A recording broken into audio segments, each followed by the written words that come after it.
कर रहे हैं। पहला क्वेश्चन ये है कि जल की आवश्यकता या रिक्वायरमेंट को ध्यान में रखकर कौन सा पहला शासक है जिसने गिरनार जो कि गुजरात वाला क्षेत्र है वहां पर एक झील का निर्माण करवाया था। तो इसका आंसर क्या होगा, पहला जो कि चंद्रगुप्त मौर्य है। क्लियर है। मैंने आपको बताया था कि जो गुजरात की जो गिरनार वाली जो झील है, ठीक है ना, ये जो झील है, चलो लाइट चालू कर देना। हाँ चालू कर दूं। अच्छा लाइट नहीं, रिफ्लेक्शन ज्यादा है। उसके बाद ये है कि ये जो झील थी इससे संबंधित 4 लोग जुड़े हुए हैं। क्लियर है। सबसे पहले चंद्रगुप्त मौर्य इसको बनवा रहा है, उसके बाद में इसको जो पुनर्निर्माण का काम है वह अशोक करवाएगा। अशोक के बाद इस झील पर है एक बांध का निर्माण करवा रहा है स्कंदगुप्त, और आखिरी में इसका पुनर्निर्माण करवाएगा शक शासक रुद्रादामन। क्लियर है। तो जो रुद्रादामन है, इसके बाद जस्ट नेक्स्ट क्वेश्चन है, आप देखना चंद्रगुप्त और ऐसा कौन सा अभिलेख है, क्वेश्चन पूछा गया है। अभिलेख इन द सेंस इंग्लिश वाला इंस्क्रिप्शन। क्लियर है। जिसमें ये इन दोनों व्यक्तियों के नाम मेंशन है, किनके, चंद्रगुप्त और अशोक के। ये क्वेश्चन पूछना चाह रहा है। अब मैंने अभी आपको जस्ट बताया कि गिरनार जो झील है इसमें जो बांध का निर्माण करवा रहा है वह अल्टीमेटली पुनर्निर्माण करवा रहा है वह रुद्रदामन जो है आपका जूनागढ़ का अभिलेख। रुद्रदामन के जूनागढ़ अभिलेख में इस बार इस विषय का वर्णन हुआ है और इसमें यही बात कही गई है कि सर्वप्रथम इस झील को चंद्रगुप्त मौर्य बनवा रहा है और उसके बाद में जो अन्य शासक उसका जो एक तरीके से सक्सेसर है या आगे चल के जो उसका उत्तराधिकारी बनेगा, उसके बिंदुसार का उत्तराधिकारी कौन, अशोक। क्लियर है। अशोक भी इस झील को पुनर्निर्माण करवाएगा। तो जूनागढ़ अभिलेख किससे संबंधित है, रुद्रादामन से। किससे संबंधित है, रुद्रादामन से। शक शासक रुद्रादामन है और इसने जो अपना अभिलेख बनवाया है, तो अभिलेख में इंस्क्रिप्शंस में बहुत सारी बातें लिखी होती थी जिसमें चंद्रगुप्त मौर्य और अशोक से संबंधित जानकारी का वर्णन। क्लियर है। ये पहला क्वेश्चन क्लियर हो गया। दूसरा भी आपको इसी उसमें क्लियर हो गया। उसके बाद ये बात आती है कि प्राचीन भारत, एंशिएंट इंडिया की बात कर रहे हैं, किस एक ने नियमित रूप से सोने के सिक्के चलवाए थे। क्लियर है। तो आपको याद होगा मैंने आपको सबसे पहले बोला था कि सबसे पहले कुषाण जो आ रहे हैं वे सिक्के चलवा रहे हैं, और उसी के जस्ट जो चौथा नंबर है कि सर्वप्रथम सोने के सिक्के चलाने का श्रेय किसको दिया जा रहा है, तो विन कर्टिसस को। यहाँ पर ये बात आ रही है कि यहाँ पर 3 बातें और हैं आपकी कि सर्वप्रथम सोने के सिक्के यूनानी चला रहे हैं, उसके बाद सर्वाधिक सोने के सिक्के की बात कर रहा हूं मैं। क्लियर है। जो सोने के सिक्के हैं वह गुप्त शासक चलाएंगे, जबकि सर्वाधिक शुद्ध सोने सिक्के की बात आएगी तो वह कुषाण शासक चलवाएंगे। क्लियर है। तीनों पॉइंट, कोई दिक्कत यहाँ तक नहीं। आगे बढ़ते हैं अपन कि किस शासन को सर्वप्रथम सोने के सिक्के जारी करने का श्रेय दिया जाता है। सोने के सिक्के बोल रहा है। क्लियर है। तो विन कर्टिसस किसका एक तरीके से उत्तराधिकारी था, कुजुल कर्टिसस। और कुजुल कर्टिसस कौन था, इसका कुषाण वंश का संस्थापक। क्लियर है। तो वहीं पर ऑप्शन में अपन इस तरीके से देखेंगे कि कुषाण वंश का, इस तरीके से अपने को ये समझ में आएगा कि कुजुल कर्टिसस इस वंश का या कुषाण वंश का क्या था, संस्थापक था। एक क्वेश्चन का आंसर अपने को यहीं से मिल गया। यदि पूछा जाता है कि कुषाण वंश का संस्थापक कौन था। क्लियर है। ये क्वेश्चन, ये देखो इसको सुधार कर दिया है मैंने, इन दोनों के बीच में अंतर पूछा है। क्लियर है। तो इन दोनों के बीच का जो आंसर होगा या इन दोनों वर्ष के बीच का अंतर है वह 135 वर्ष है। जबकि विक्रम संवत कब शुरू हुआ था, 57। ठीक है। 57 बीसी या एडी, बीसी। क्लियर है। 57 बीसी में आपका कौन सा विक्रम संवत शुरू हो रहा है, जबकि शक संवत कब शुरू हो रहा है, 78 एडी में, या ईसवी जिसको बोलेंगे। क्लियर है। और ये ईसा पूर्व, बीसी मतलब क्या हो जाएगा आपका, ईसा पूर्व। इसके बाद नेक्स्ट क्वेश्चन है कि आपका कनिष्क के दरबार से निम्नलिखित में से कौन सा एक जो है संबंधित नहीं है। तो आपको याद होगा कनिष्क के जो अपन ने पढ़े थे जितने सारे जो व्यक्ति थे उससे संबंधित उसके राज दरबार में जो थे, उनमें से पतंजलि जो है कनिष्क से संबंधित नहीं है। पतंजलि किससे संबंधित है, याद करो, पुष्यमित्र शुंग के पुरोहित थे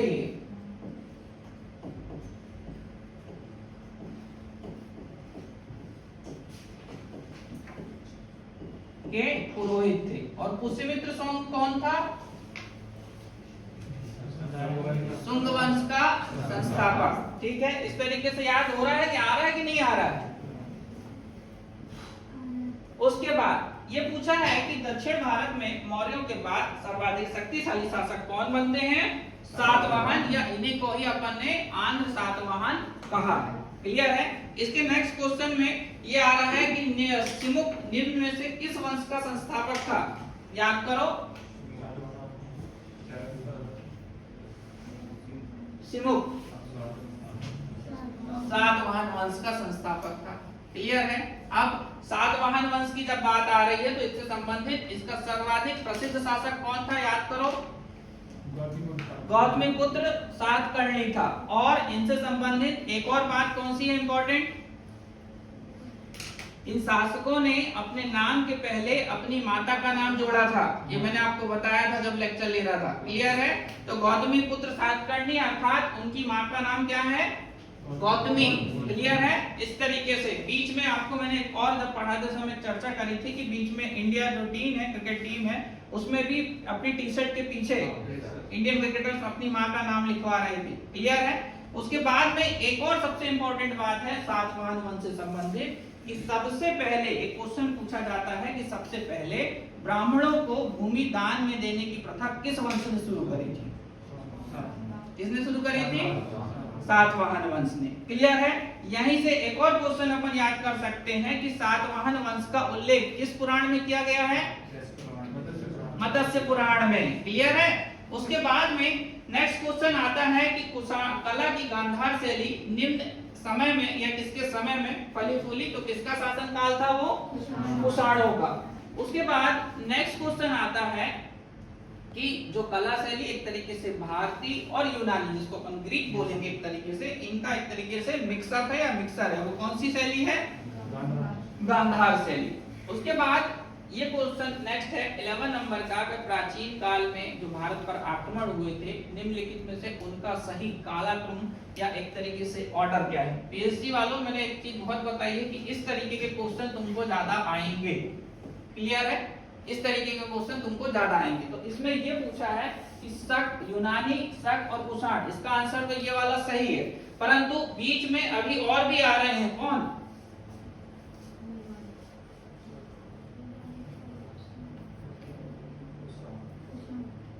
अभी पहला रह गए पार्थियन बीच में।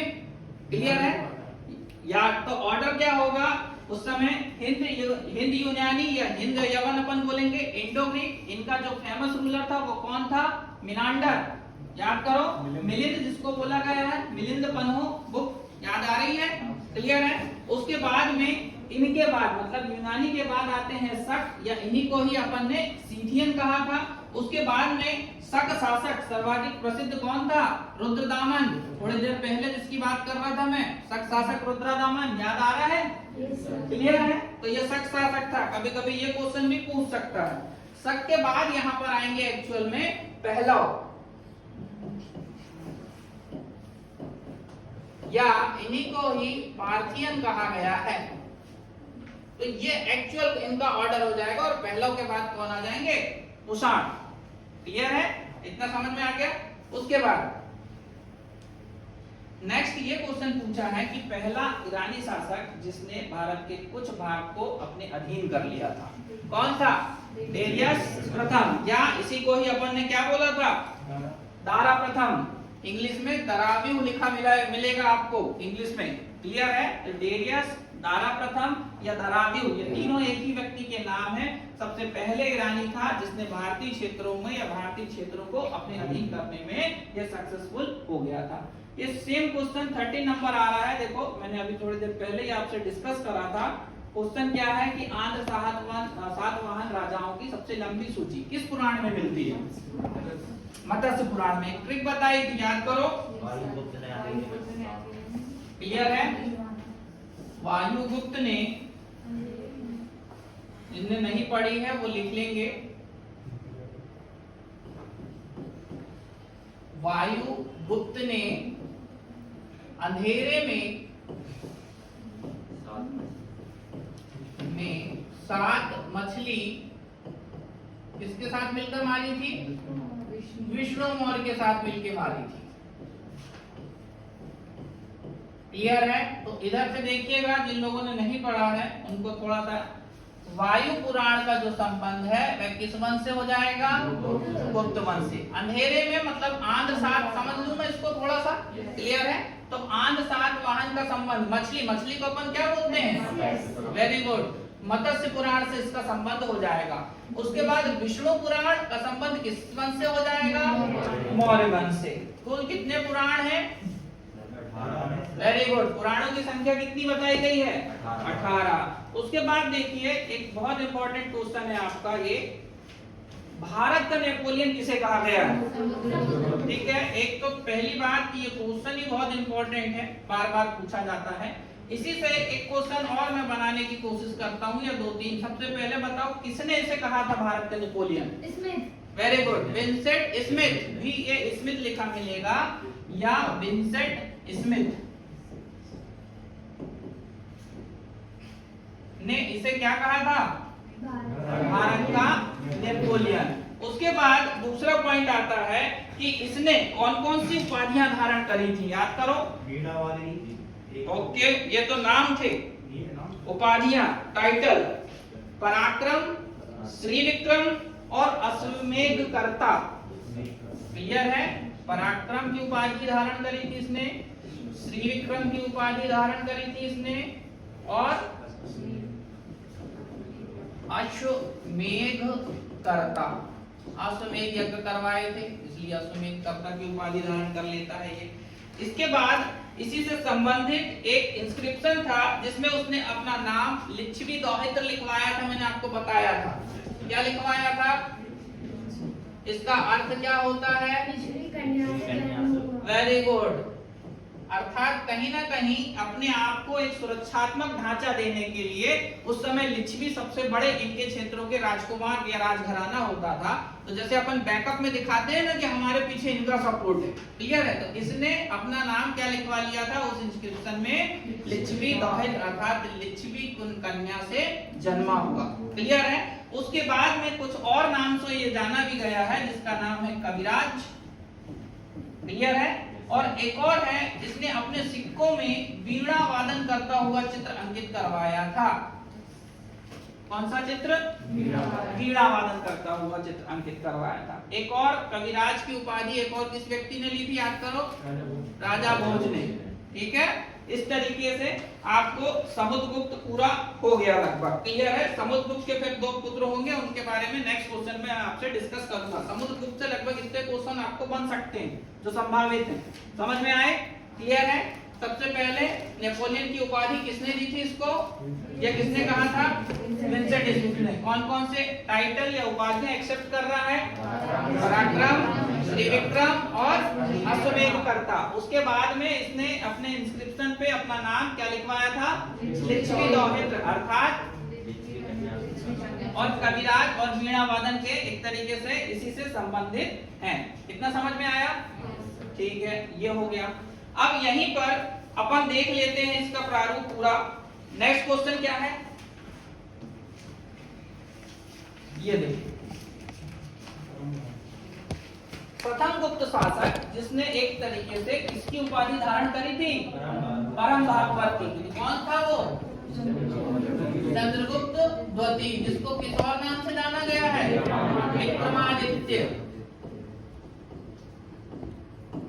मैंने आपको बताया था, वैसे तो लगभग 14 राजाओं ने विक्रमादित्य का टाइटल एक्सेप्ट करा है, पर 90% केसेस में विक्रमादित्य का जो टाइटल है वह चंद्रगुप्त द्वितीय के कॉन्टेक्स्ट में ही पूछा जाता है। क्लियर है? उसके बाद में यहीं पर जब चंद्रगुप्त द्वितीय की बात आ रही है तो अपन इससे संबंधित और भी नाम लिखे हुए हैं आपको। देखिए, श्रीगुप्त। श्रीगुप्त कौन थे, याद करिए? किस वंश के? वेरी गुड, संस्था। इनके बाद, श्रीगुप्त के बाद कौन आते हैं? घटोत्कच। क्लियर है? घटोत्कच और श्रीगुप्त जो हैं, इन दोनों ने सिर्फ महाराजा की उपाधि धारण करी थी। क्लियर है? अर्थात ये गुप्त वंश के स्वतंत्र संस्थापक नहीं माने गए। तो गुप्त वंश का जो गुप्त वंश है उसका स्वतंत्र संस्थापक कौन था? अर्पित, चंद्रगुप्त प्रथम। क्लियर है? चंद्रगुप्त प्रथम इस वंश का जिसने महाराजा धीराज का टाइटल जो है वह एक्सेप्ट करा था। क्लियर है। उसके बाद चंद्रगुप्त द्वितीय प्रथम से संबंधित एक और प्रश्न है, वह क्या है? कौन सा संवत चलाया था? गुप्त संवत। गुप्त विक्रम कहां से आ गया? ठीक है, गुप्त है तो कौन सा संवत हो जाएगा? गुप्त संवत चलाया था। बताओ कब चलाया था? 320 में। नहीं, थोड़ा सा ज्यादा हो गया। 319 एडी या ईस्वी। क्लियर है, इतना समझ में आया इससे संबंधित। उसके बाद एक और क्वेश्चन बताओ कि गुप्त वंश का अंतिम शासक कौन था? हाँ, वेरी गुड, विष्णुगुप्त। क्लियर है, गुप्त वंश का अंतिम शासक कौन था? विष्णुगुप्त। एक और क्वेश्चन यहाँ से बना लेते हैं अपन, चंद्रगुप्त द्वितीय की चूंकि बात हो रही है, तो चंद्रगुप्त द्वितीय के शासनकाल में कौन चीनी यात्री आया था? कौन आया था? फाहियान आया था। क्लियर है, और इसकी बुक जो इन्होंने लिखी थी वो क्या नाम थी? हुगो की। ट्रिक क्या बताई थी? उफा बताई थी, क्योंकि फाहियान की जो बुक है वह कहीं ना कहीं आपको कंफ्यूज करेगी किसकी बुक से? सीयूकी से। ठीक है ना, सीयूकी किसकी रचना थी? इंसान की। क्लियर है, इसलिए मैंने आपको ट्रिक बता दी थी, क्या थी? उफा। आपको फाहियान का जब नाम आएगा तो क्या याद रखना है? उफा। क्लियर है, इस तरीके से हो जाएगा। और चंद्रगुप्त द्वितीय जो है, एक अर्थात विक्रमादित्य, इसने कुछ और टाइटल एक्सेप्ट करे थे। वो क्या क्या थे? सकारी। सकारी, उज्जैन में शकों को पराजित करने के कारण इसने कौन सा टाइटल एक्सेप्ट करा था? सकारी का।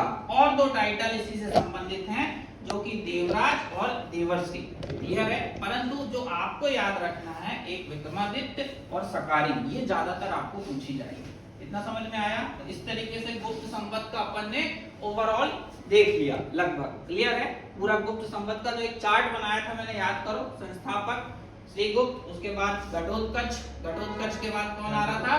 चंद्रगुप्त प्रथम, चंद्रगुप्त प्रथम के बाद समुद्रगुप्त। समुद्रगुप्त के दो बेटे होते हैं, कौन कौन से? रामगुप्त और चंद्रगुप्त द्वितीय। रामगुप्त एक इनकैपेबल रूलर था या शासक था, जिसको रिप्लेस करके चंद्रगुप्त द्वितीय, जिसका शासनकाल गुप्त संवत का या गुप्त वंश का क्या कहलाया? स्वर्णकाल। इसी का शासनकाल। क्लियर है, स्वर्णकाल कहलाया। उसके बाद में नेक्स्ट क्वेश्चन, ये शायद पूछा भी गया था अभी रिसेंट में, कांस्टेबल के पेपर में मैंने आपको बताया था। तो अब्दुल इस्लाम मस्जिद से संबंधित क्वेश्चन है। क्लियर है, तो यह जो मस्जिद है यह कहां पर है? दिल्ली में। दिल्ली में। कहां पर है? दिल्ली में। वेरी गुड, पहली बात तो ये हो गई। देखना, क्वेश्चन से ही मैं 1000 क्वेश्चन बना के बहुत सारे क्वेश्चन निकाल के आपको बता रहा हूँ। क्लियर है, रिवीजन के पर्पस से, कि दिल्ली की जो कबत्तुल इस्लाम मस्जिद है, पहली बात वो कहां पर है?